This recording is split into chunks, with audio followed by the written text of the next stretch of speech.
Movie की शुरुआत में हम देखते हैं कि जेक को उसके साथी डॉक्टर ग्रेस के एवटा से पैदा हुई एक बच्ची मिली, जिसका नाम उसने किरी रखा और उसने अपने पहले बेटे का नाम नेटिंग रखा। वहाँ के सभी लोगों का मानना होता है कि हमारी जिंदगी यहाँ की देवी की देन है और हमारी हर सांस इनके लिए समर्पित होनी चाहिए। इसी के साथ जेक अपनी पत्नी नेटेरी के साथ खुशी से अपनी जिंदगी जीने लगा। अब उसके कुल 4 बच्चे होते हैं। धरती के लोगों के वहाँ से चले जाने के बाद उन्हें वहाँ पर कर्नल का बेटा मिला, जो बहुत छोटा होता है, और क्योंकि अब कर्नल मर चुका था इसीलिए उन्होंने उस बच्चे को अपने साथ रखकर उसे गोद लिया और उसका नाम उन्होंने स्पाइडर रखा। वो बच्चा भी जेक के बच्चों के साथ ही खेला करता था और उन्हीं को वह अपना परिवार मानता था। लेकिन नेटेरी के लिए वो अब भी एक एलियन ही था और वो चाहती थी कि वो उसके बच्चों से अलग ही रहे। जेक ने खुद ही अपने बच्चों को लड़ना सिखाया और वो सब अपने जिंदगी में बहुत ही खुश रहते हैं। लेकिन एक दिन जेक को आसमान में एक नया तारा दिखा और इसका मतलब था कि धरती के लोग वापस से पेंडोरा में आ रहे हैं। लेकिन इस बार वो लोग बहुत ज्यादा तैयारी के साथ आए थे और एक बार फिर से उन्होंने सब कुछ तबाह करना शुरू कर दिया। फिर हम वहाँ के लैब में एक एवटा को देखते हैं और यह एवटा उसी कर्नल का होता है जिसे नेटेरी ने इस मूवी के पहले पार्ट में मार डाला था। उसमें कर्नल के सारे यादों को एक इलेक्ट्रॉनिक चिप के मदद से डाल दिया गया था और इस बार उसका मकसद था जेक सली को पकड़कर मारना, जो कि पेंडोरा के बाकी नेवी लोगों के साथ मिलकर इंसानों के कामों में बाधा डालता था। और आज भी उसने उन लोगों के साथ मिलकर हथियार से भरे एक ट्रेन पर हमला करके सारे हथियारों को लूट लिया। तभी हम जेक के दोनों बेटों को देखते हैं। वे भी अपने डैड के साथ काम करना चाहते थे, इसीलिए वे भी वहाँ के हथियारों को लूटने के लिए चले गए। लेकिन उसी समय वहाँ पर इंसानों का एक हवाई जहाज आकर उन पर हमला करता है और उस हमले में नेटिंग घायल हो जाता है, लेकिन उसकी जान बच जाती है और जेक उसे बचाकर घर लेकर आता है। वहाँ पर बहुत सारे नावी पहाड़ों के अंदर छिप कर रहा करते थे क्योंकि इंसानों ने वहाँ पर आकर उनके घरों को तबाह कर दिया। फिर जेक अपने बेटों को बहुत चिल्लाता है क्योंकि उसके मना करने के बावजूद वो लोग उसके पीछे गए थे। फिर हम देखते हैं कि कर्नल और उसके बाकी के साथी एवटा पेंडोरा में पहुंच जाते हैं और वहाँ की जनरल उसे बताती है कि जेक उनके लिए मुसीबत बनते जा रहा है और वो उसे बताती है कि उन्हें जेक को किसी भी हालत में मारना होगा। इसके लिए उनकी आर्मी उसे ढूंढने के लिए बहुत दिनों से कोशिश कर रही है, लेकिन उसे ढूंढना बहुत ही मुश्किल है। फिर कर्नल अपने साथियों के साथ जेक की तलाश करने के लिए जंगल में चला जाता है। तभी हम देखते हैं कि जेक के बच्चे भी घूमने के लिए वहीं पर आए होते हैं। तभी कर्नल उस जगह पर जाता है जहाँ पर पिछली बार उसकी लड़ाई हुई थी। तभी जेक के बच्चों की नजर कर्नल पर पड़ जाती है और वो लोग ये बात जेक को बताते हैं और जेक उन्हें कोई भी हरकत करने से मना करता है और उन्हें वहाँ से चुपचाप निकलने के लिए कहता है। जेक के बच्चे उसकी बात मानकर वहाँ से निकल रहे थे। तभी कर्नल के आदमी उन्हें देख लेते हैं और उन्हें पकड़ लेते हैं। तभी कर्नल स्पाइडर को देखकर पहचान लेता है कि वो उसी का बच्चा है और तभी कर्नल उन सभी बच्चों को अपने साथ ले जाने की तैयारी करने लगा और उसी वक्त वहाँ पर जेक और नेटेरी भी पहुँच जाते हैं और वो दोनों कर्नल के आदमियों पर हमला कर देते हैं और किसी तरह वे अपने बच्चों को वहाँ से बचा लेते हैं। लेकिन इन सब में स्पाइडर पकड़ा जाता है और कर्नल उसे अपने साथ ले जाता है। जेक अभी अपनी फैमिली की सेफ्टी के बारे में सोचता है और कहता है कि हमें यहाँ से दूसरी जगह जाना चाहिए क्योंकि स्पाइडर पकड़ा जा चुका है और कहीं वो उन लोगों को हमारा पता ना बता दे, जिस कारण हमारे सभी साथी मारे जा सकते हैं। और यहाँ लैब में वो लोग स्पाइडर को बहुत टॉर्चर करते हैं ताकि वो जेक का पता उन्हें बता दे, पर वो किसी भी हाल में उनके सामने झुकने के लिए तैयार नहीं था। इसलिए कर्नल खुद अपने तरीके से उसे समझाने की कोशिश करता है और वो उसे वहाँ से बाहर निकालने का लालच देता है और फिर जेक अपने कबीले का मुखिया किसी और को बनाता है और अपने परिवार को लेकर कबीला छोड़ देता है और दूर चला जाता है जहाँ पर इंसान उसे फिर कभी ढूंढ ना सके। बहुत सारे आइलैंड को पार करके जेक एक अनोखे आइलैंड में पहुँचता है जहाँ के लोग जमीन और पानी दोनों में रहा करते थे। वहाँ के सभी लोग इन्हें देखकर वहाँ पर इकट्ठा हो जाते हैं। थोड़ी देर में उस कबीले का मुखिया वहाँ पर आ जाता है। जेक उनसे विनती करता है कि वो उनके परिवार को वहाँ पर रहने की अनुमति दे। तब कबीले का मुखिया कहता है कि हम लोग पानी के अंदर रहते हैं, शायद तुम हमारे साथ नहीं रह सकते। लेकिन जेक कहता है कि वो लोग जल्दी ही उनके तौर तरीके सीख जाएंगे। इस पर मुखिया उसकी बात को मान जाता है और उन्हें वहाँ पर रहने की इजाजत देता है।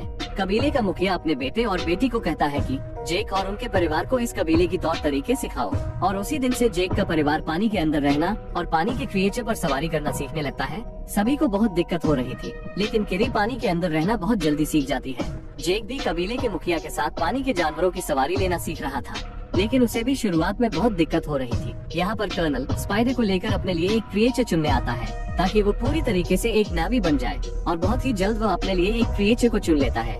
दूसरी तरफ जेक के बच्चे भी बहुत ही जल्द उनके तौर तरीके सीखने लगते हैं। एक दिन कबीले के मुखिया के बच्चे किरी का मजाक उड़ा रहे थे, जिस पर जेक के बच्चे और कबीले के मुखिया के बच्चों के बीच लड़ाई हो जाती है। जब जेक को ये पता लगता है तब वो अपने बेटों को समझाता है कि हमें यहाँ पर रहना है, इसीलिए हमें ये सब सहन करना होगा। अगले दिन जेक का बेटा लोग जाकर मुखिया के बेटे से माफी मांगता है और मुखिया का बेटा उसे माफ करता है और कहता है कि अब से हम दोस्त हैं। लेकिन वो सिर्फ उसका दोस्त बनने का नाटक कर रहा था। फिर मुखिया का बेटा और उसके दोस्त लोग को लेकर एक जगह पर आते हैं और लोग से कहते हैं कि यहाँ पर हम शिकार करते हैं और लोग वहाँ पर शिकार करने जाता है तो मुखिया का बेटा और उसके दोस्त उसे वहाँ पर अकेला छोड़कर भाग जाते हैं। जैसे ही लोग वहाँ पर शिकार करता है वो देख पाता है कि उसके साथ वहाँ पर कोई नहीं है, वो वहाँ पर अकेला है। तभी एक बड़ी सी मछली लोग पर हमला करती है और लोग अपनी जान बचाने के लिए वहाँ से भागने लगा और अपने आप को पहाड़ों के बीच में छिपा लिया। लेकिन लोग की सांस खत्म होने लगी थी, इसीलिए वो वहाँ से बाहर आने लगता है। लेकिन तभी वो मछली लोग को देख लेती है और उस पर हमला करने आती है और जैसे ही वो लोग को मारने वाली थी तभी एक बड़ी सी व्हेल जैसी मछली आकर लोग की जान बचा लेती है। लेकिन लोग की सांस खत्म हो रही थी और वो बेहोश होने लगा। थोड़ी देर बाद जब लोग की आंखें खुली तो वो अपने आप को उस बड़ी सी व्हेल के ऊपर पाता है और वो उस व्हेल को धन्यवाद कहता है क्योंकि उसने उसकी जान बचाई। तब लोग देखता है कि व्हेल के पूंछ में कुछ अटका है और उसे निकाल देता है और अब इन दोनों के बीच में दोस्ती बढ़ जाती है। फिर व्हेल लोग को उस कबीले के पास पहुंचा देता है जहां पर कबीले के सभी लोग को काफी देर से ढूंढ रहे थे। कबीले का मुखिया लोग को अपने बेटे को सजा देने के लिए कहता है, लेकिन लोग कहता है इसमें सारी गलती उसी की है और यह बात सुनकर मुखिया का बेटा भी लोग का दोस्त बन जाता है। अगले दिन लोग सभी को बताता है कि एक बड़ी सी व्हेल जैसी मछली ने उसकी जान बचाई जिसका ऊपर का एक फिन कटा हुआ था। मुखिया की बेटी उसे तुरंत पहचान जाती है और वो बताती है कि उसे टुलकुन कहा जाता है, लेकिन जिसे उसने देखा उसका नाम पाइकन है जिसे सबसे अलग कर दिया गया क्योंकि लोगों का कहना था कि वो एक हत्यारा है जिसने कई सारे नावी को मारा था। लेकिन लोग इस बात को मानने के लिए तैयार नहीं था क्योंकि उसने उसकी जान बचाई थी और वहाँ से सीधा अपने दोस्त पाइकन से मिलने जाता है और उससे पूछने लगता है कि उसे सबसे अलग क्यों कर दिया गया। फिर पाइकन उसे लेकर समुद्र की गहराई में जाता है। दूसरी तरफ कर्नल अपने साथियों के साथ जेक की खोज कर रहा था और वो प्लान बनाता है कि वो एक बड़े से जहाज के द्वारा हर एक आइलैंड में जेक की खोज करेगा और थोड़ी ही देर में कर्नल के लोग उस आइलैंड में पहुंच जाते हैं और वहाँ के लोगों को टॉर्चर करके उनसे जेक के बारे में पूछने लगते हैं। लेकिन कोई भी उन्हें कुछ भी बताने के लिए तैयार नहीं था, इसीलिए वो उनके पूरे गांव को जला देता है। जेक उसी आइलैंड के दूसरी छोर में रह रहा था। तब जेक मुखिया को बताता है कि वो लोग उसे ढूंढते हुए उनके आइलैंड तक पहुंच चुके हैं।